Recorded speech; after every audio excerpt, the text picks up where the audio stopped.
Welcome to your favorite show, The Discussion. I'm your host, Chelsea Okonji. Thank you for joining us on the GBKM network. If you haven't yet, please download our app. Just search GBKM on iOS or Android to be able to download the app and get live updates like this show that is going on right now, so it can come to you as a notification. Or you can also go to our website, go to www.gbkm.tv to be able to catch our past shows, to be able to look at our current shows, to be able to just keep up with what we're doing. You can also find us on YouTube. Just search GBKM on YouTube. Like, share, comment, and most importantly, subscribe to our channel. To do what? To join the discussion. Now, before we get into anything, we have to acknowledge the fact that today is Nigeria's Democracy Day. So, again, we have Kelly with us to give us anything to help us with anything profound that happens on the show. And as usual, we have an exciting guest. As I said, our topic today is going to be about Nigeria's Democracy Day. So with us, joining us today, we have a distinguished guest who is here, who has graced us with his time to be able to give us insights about what's going on with what he's doing as a contribution to our community and with what's going on in Nigeria. Please join me in welcoming Uche George Okugo. Thank you very much for joining us today. How are you doing today? I'm fine, Chelsea. Thank you for having me on the show. You're welcome. So for those who don't know you, for our viewers, would like you to please introduce yourself and explain what you do, as you wear many hats, and we know that you do a lot. Okay. Thank you, Chelsea. When you put it like that, I feel flattered. So firstly, thank you, GBKM, for having me on the show. And like you rightly said, it's Nigeria's Democracy Day. Yes. So I guess Happy Democracy Day is in order. Happy Democracy Day. It's a beautiful day where I think the main reason is to celebrate Nigerians. Yes. Worldwide, what we do, a resilient people, a hardworking people, the people that never give up, the people that do well, both at home and abroad. And it is on that backdrop, of course, that I built myself as part of the resiliency of the Nigerian people. So I am Uche Okugo. And about myself, in summary, I'm somebody that has always learned over time to put people, selflessness before self. And this was something I learned from growing up from home, from my father. I grew up in a large family, of course. So my father took time to ensure that as the last son in the family, I have a little younger sister. He made sure that he instilled certain qualities in me, and it wasn't just words he spoke to me. It was ensuring that I looked at his lifestyle to see him living those words. Okay. It was from him I learned things like a good name is better than all the money in the world. It was from him I learned things like what is worth doing is worth doing well. I also learned something like measure 9 times and cut once. So whatever you're doing, just make sure that you do the planning around it effectively, so your execution will be near perfect. Wow, that's profound. You're giving us gems right now. Those are actually very good things to keep in mind. Thank you very much. So I grew up. Okay. We're just going to go right into the brunt of the interview right now. From our research, we also know that you are the president of NNC, the Network of Nigerians in Canada. Could you tell us a little bit more about that? Okay, so a little bit of history. Okay. Now, when I migrated to Canada, I had no friends, I had no relations, right? So I was one of those immigrants that landed with zero knowledge about Canada, except what you get from the official Canadian website about migration, which is just like a general information, Not much. I landed and I realized that as a permanent resident, you're pretty much just on your own. You have to hustle, per se. You have to look for the job, you have to get the job, you have to pretty much settle down on your own. The support structure is there, but the information about the support structure wasn't there. And so as I began to build my network and relationships over time, I realized the importance of actually having information. Exactly. That the resources are there is one thing, but how do people know about it? And so my friends and I decided that, look, we're going to do what we need to do to help newcomers with information. So from the beginning, they can hit they can hit the ground running. And so at first we started, and the name was called Nigerians in the GTA because I reside in the In the GTA, right? GTA. And Makes we started sense. off with real estate information, which Okay. basically was just providing information about rentals Mm-hmm. as at that time, because every new immigrant wants to first settle down in with accommodation. Yeah. It's the most important thing. And then over time, we realized that it's pretty important to give more information to people. People want to know more. Mm-hmm. And so we decided to have a platform where people can actually share ideas, share knowledge, have a membership structure, have a Mm-hmm. family per se. So when you come into town and you're part of us, you have that structure to bounce off on. And That's very it's paid off interesting. a lot. Mm-hmm. Nigerians in the GTA pretty much migrated into a network of Nigerians in Canada. Wow. After we had an executive committee, we Mm-hmm. had a strategic session, we Mm-hmm. got registered, and of course, we chose a name that was more appropriate in line with our vision of being a foremost organization for Nigerians in Canada. So that Awesome. was the birth of NNC. And one of our goals is to enshrine a positive narration Mm-hmm. of the Nigerian community in Canada, and of course, to provide a support structure for Nigerians in Canada, especially new immigrants. That's amazing. Very well said. And we couldn't be more grateful for such a structure because I know as an immigrant, as coming in as an immigrant as well, it is very important for you to have that family or that feeling of home that will be able to help you, transition into your new space where would eventually become your home. Speaking of your vision for NNC, you did mention that it's to be able to help foster, the feeling of home as well. As the president of the NNC, what exactly is your job or what exactly is your role? Okay, so in trying to enshrine a positive narrative of the Nigerian community in Mm-hmm. Canada, it is important to also recognize the the existence of other organizations as well as programs out there for Nigerians. Right. So one of my responsibilities was to recognize other organizations existing, Okay. look at organizations that have pretty much the same vision and mission, the same goals that Mm-hmm. we are on the same path with, arrange the need for coalition and synergy with them, look for meaningful relationships with these organizations, with other communities, as well as with the government, and of course, champion programs that will not only positively affect Nigerians, but Mm-hmm. also affect other communities and get people to know about us. So I'm more like the face of NNC, Mm-hmm. and I ensure that our programs are known by other Mm-hmm. organizations. So I set off to get to check other existing organizations, see what they do, how they do it, see who their Mm-hmm. directors are, and also reach out to them. So one of the things we enjoy as NNC, one of my roles, of course, is to ensure that there is a communication with other organizations, there is a relationship as well. And over time, I have done that Mm-hmm. to ensure that we are not in isolation.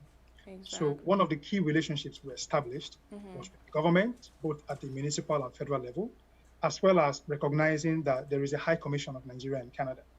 So we have a relationship with them as well. Mm-hmm. And we've had programs where they participated. The High Commissioner has been part of it. A couple of figures, both in the Nigerian community and on the Canadian government side, have also been part of the programs. So this is what I do to establish these relationships, to service them, Mm-hmm. and to ensure that they are sustainable. So it's an ongoing process for me. That's very amazing to hear. Talking about your role, and even from your introduction, where you mentioned that you'd rather live a life of service, I can tell we've done some research and we found out that you're big on philanthropy. You're very keen on giving back to the community. Tell us a little bit about that and how you serve the community, basically. Okay, so a 17th century English poet, John Donne, once said that no man is an island. Hmm.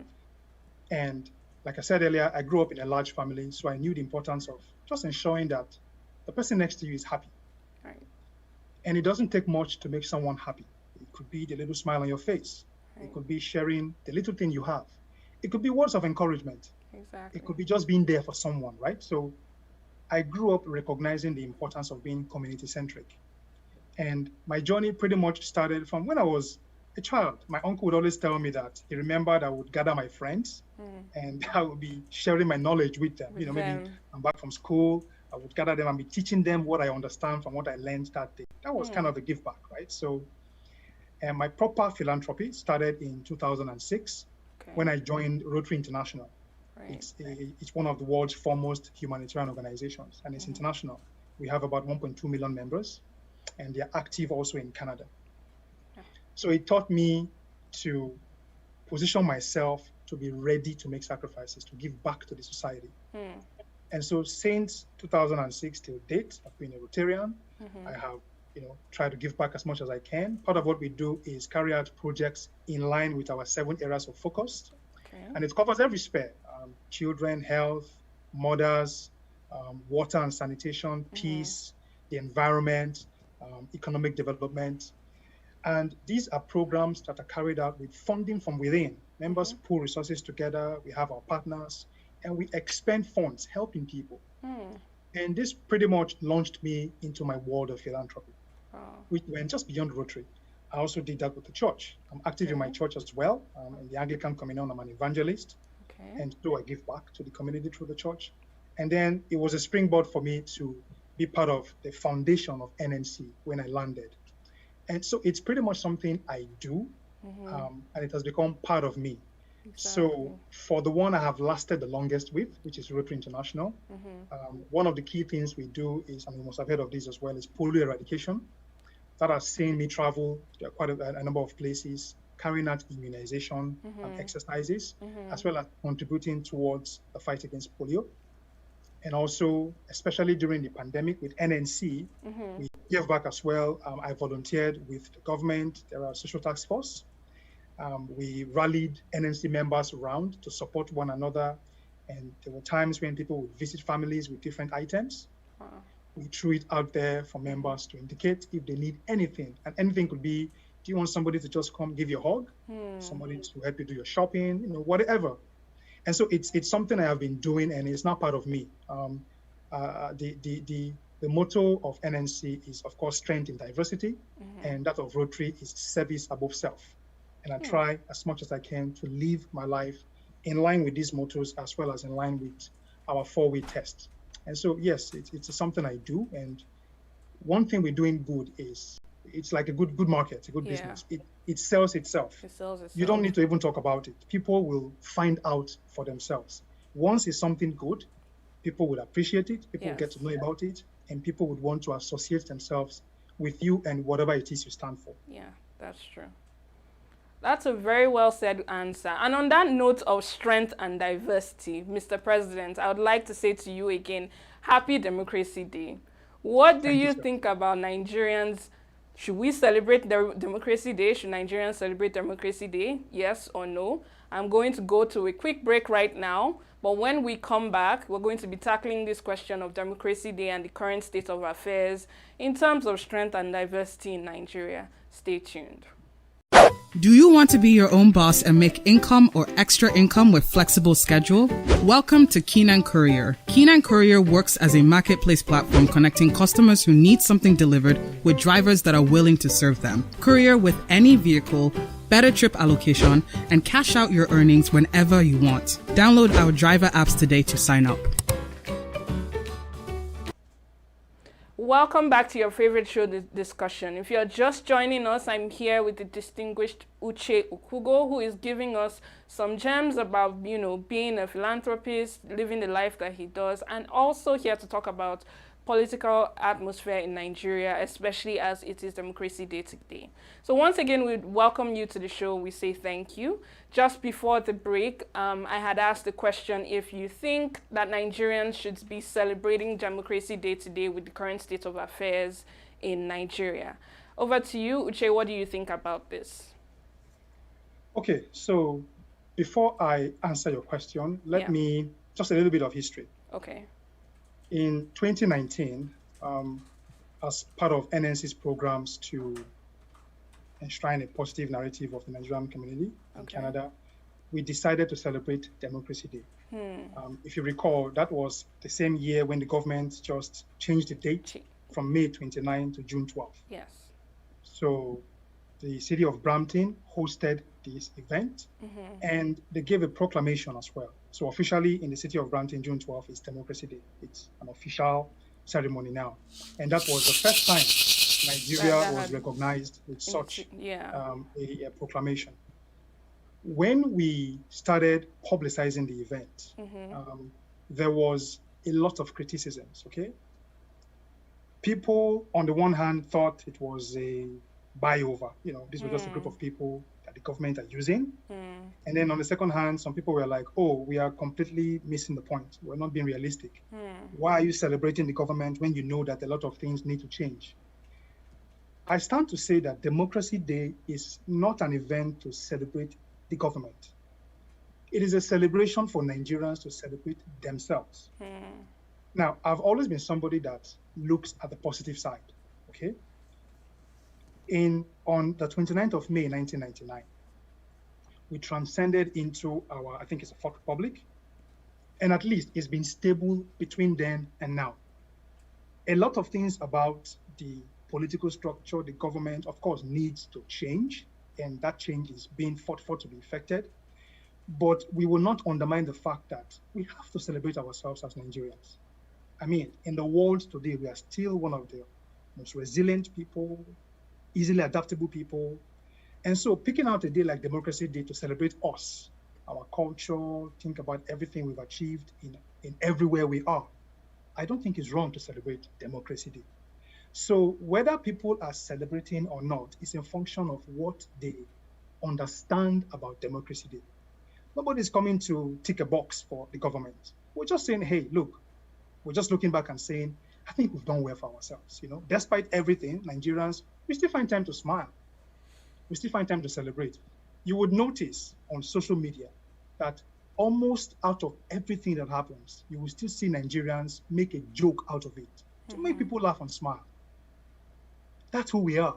Those things are worth celebrating. Look at Nigerians anywhere in the world. We're doing well in business, in education, in career, in all spheres. We're doing well in politics. So it is worthy to celebrate June 12th, Democracy Day.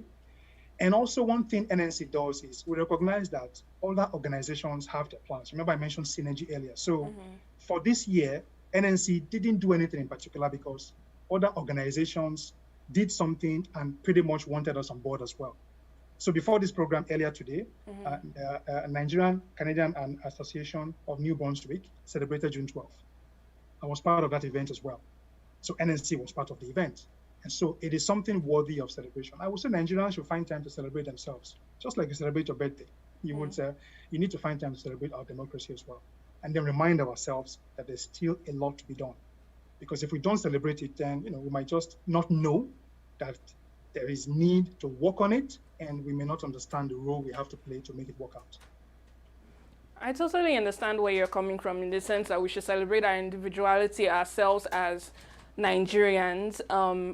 You can understand how difficult it will be for some people to celebrate when the government that is governing them seems to be doing everything possible to not make them progress. So in that situation, so many people don't have a lot to celebrate, and so many people aren't seeing the nation as a democratic nation, which brings me to my next question. Last year, you had a flag-raising event that happened just before, it was on October 1st, just before the EndSARS protest on Independence Day, and you spoke a lot about hope for the country, and everything that happened filled you with so much hope and so much pride. This was on October 1st. Before I ask this question, were you a part of the EndSARS protest? So the EndSARS protest pretty much started from October 8th, right? Yes. Up until October 20th. Yes. So we followed the events, and at the appropriate time, we lent our voice as well as ourselves. So Okay. yes, I was part of it. Okay. So the question I was going to ask is, during your flag-raising event, you spoke about the country and how hopeful the Nigerians should be and how hopeful we should remain based on the independence. After the NSAS protest, do you still feel the same way about the country and hope, given the governance and what's going on with the current affairs right now? Okay, so there was a time in Nigeria when all people knew was foreign rule, when we were under British rule. I'm sure that Nigerians, as at that time, pretty much saw a bleak future as to whether we would ever come off the crux of the British rule. But lo and behold, there came a time when we got independence. There was also a time when we were under military rule. It was mostly military rule. And at least I experienced some of that. And some persons must have wondered whether we would ever have a democratic rule where civilians would rule themselves. And on May 29th, 1999, it started and it has been sustained. So right now that it seems that a lot needs to change, people, of course, will be wondering if whether that change will ever come, especially with what is on ground, right? But if you are a person of history, and if you use history, the past, to analyze the present and make projections for the future, you will see that whether we like it or not, that change will come. It's only a matter of time, but it is also a matter of participation and teamwork. Everybody must play their role. So on October 1st, we had a flag raising in the city of Mississauga, in the city of Brampton. We also had a boisterous event, Niger Fest, that also happened on the 3rd, right? In celebration of both our independence, our people, and again, ensuring that people know that Nigerians in Canada are something else. So when NSAS started, yes, it was disappointing. Okay, it was a good fight. That was like asking for change, and asking for change in a systematic way. I mean, for the first time, there was pressure on the government that was very, very strategic. We had the world buzzing. Everybody that was of repute tweeted about it, spoke about it. World leaders, political leaders, moguls, businessmen and women, corporations. It was a big deal. It was a good fight. And so everybody, especially Nigerians in diaspora, had a role to play. We had to keep it up. We had to make noise about it. We had to sustain it because it's all part of, look, if you're hopeful for something, you have to effect change. You have to be part of the change. People would normally say, be the change you expect to see. That simply means in whatever way you can, play your role. You want something done, begin to play your role. It may be something small. If all you can do is tweet and retweet something or share videos or pictures, go ahead. And so we're part of both the protest and at the end of NSAS, when there was the Lekki crackdown, we also had a vigil. So it was a time to say, okay, enough is enough. Listen, you've got to listen to the people. You've got to sit down and begin to effect change. So while I was disappointed because we had just come off from a big celebration, I still remain hopeful because the young are beginning to be systematic in their approach towards change. While there's still a lot to do, I know that we are currently on the right track, especially taking advantage of digital technology. It's never been like this before. On that we don't note, even need... I'm sorry to cut you short. It's digital technology. I'm glad you mentioned that because it seems like the people that are in power right now are pushing back on any way to foster the young from being democratic. Digital technology, for instance, Twitter was just banned in Nigeria, which was a very key tool in the NSAS protest, especially for people in the diaspora all over the world to be able to come together and support, to show our support, to show our solidarity, and to hear the things that the mainstream media is not reporting in Nigeria. You also mentioned that, you know, Democracy Day it's a transition from military rule to democracy that we have right now. I must point out that at a certain time when we're being ruled by the military, the current head of state that we have right now was also our leader. So my question is, do you believe that in this democracy that we have right now, do we really have a democracy or do we have a dictatorship where a former military ruler is ruling the country but under the guise of democracy? Because we see where laws are being passed into place without any background checks or anything. We see where actions are taken on innocent citizens. We also see that peaceful protests now pose more threats than terrorists. Should people be allowed to, you know, raise their concerns in a democratic setting without fear of their human rights being violated or without even the fear of them dying, essentially.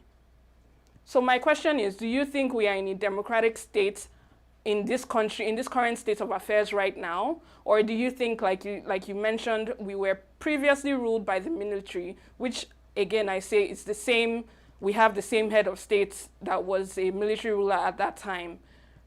Do you think we're in a free and fair democracy in Nigeria? So allow me to answer this question with quite an elaboration. Okay. So the one thing with democracy is it is shrouded inside a constitution. And for Nigeria, we have a constitution that also needs work on it. We've actually had a certain review a couple of years back that we are still hopeful that the government would visit and implement.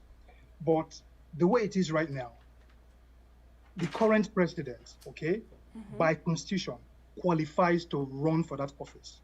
That's why he ran. Now, that he's in that office, or that people are wondering whether this is still a military rule or a democracy, it is a function of our participation in the process. It is a democratic process in Nigeria. There was an election, results were declared, a winner was mentioned. These are a process. Whether people are saying it was a free and fair election is, a different matter. Is this a democracy? Yes, it is. Yes, it is. Now, because we want it to be better, there is work to be done. We can't sit down and begin to wonder whether we're in a democracy or wonder whether it was better then or better now. And we can't keep wondering. It is time for action. And I believe that the action lies primarily in the hands of the middle class in Nigeria and Nigerians in diaspora. We may not know this, how powerful the diaspora Nigerian community have become, but we are very powerful, both in numbers and in resources. I spoke some time ago in an event organized by the Nigerian Canadian Lawyers Association, and I presented a model where I said, it is time to effect a thorough voter education in Nigeria. It is the lower class that mostly vote. I mean, over 90% of them vote. But they vote based on what can you give to me first to vote for you. And it shouldn't be like that. But it is understandably so because there's poverty. Okay, the government of the day seems like they're weaponizing poverty, as it were. But it is something that can be tackled systematically. And so the middle class in Nigeria are pretty much the most independent class in Nigeria. They're the people that can pretty much do anything they don't have all the money in the world. They don't like money either. They're just comfortable. You understand? They can travel abroad, they can raise a family, build a house, own properties. They're just okay.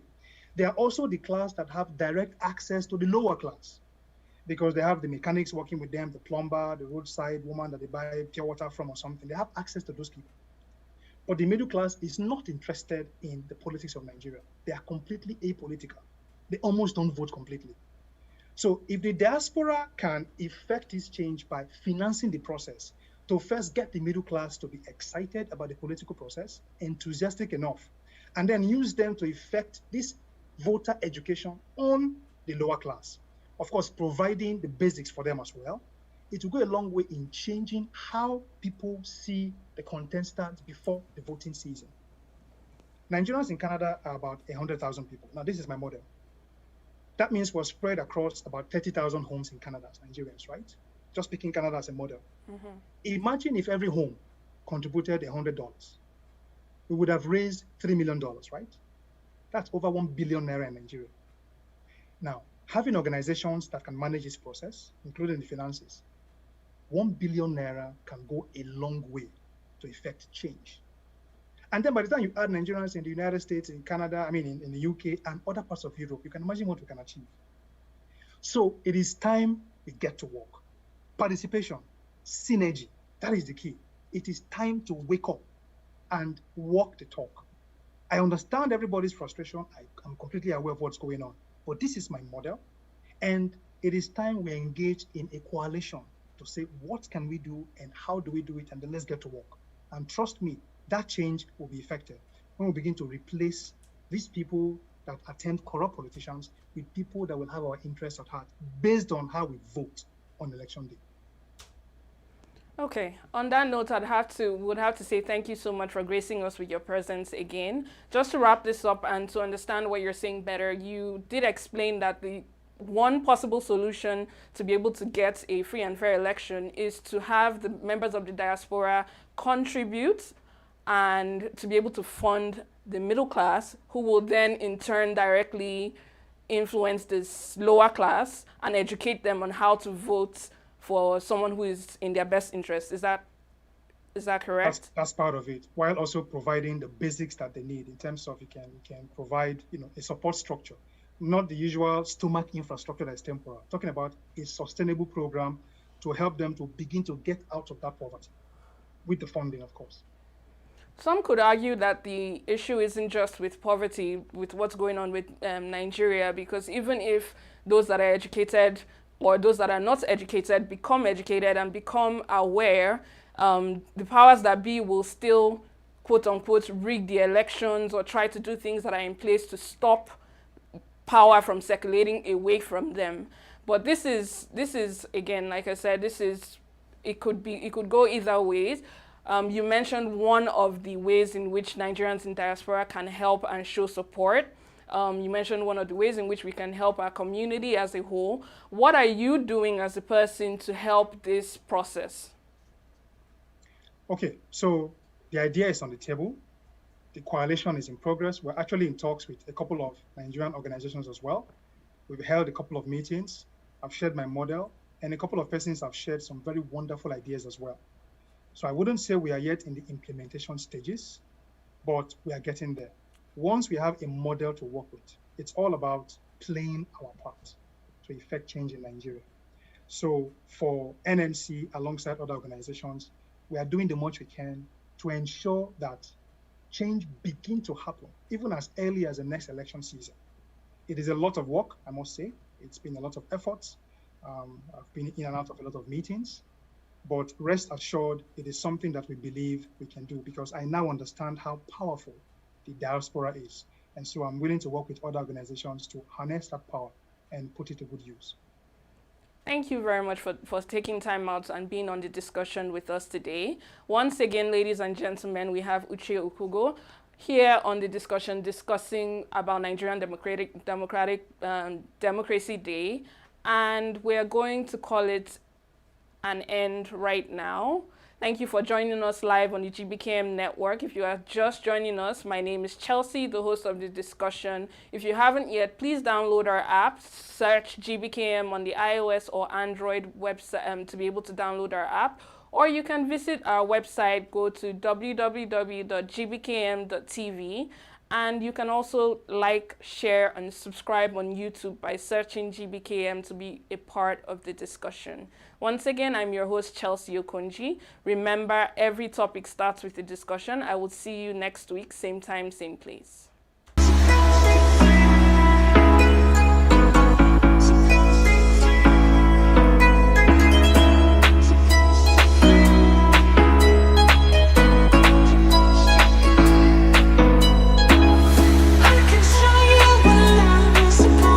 And I'm currently a project coordinator. I took the project management course. I learned a number of things, one of which was interview skills.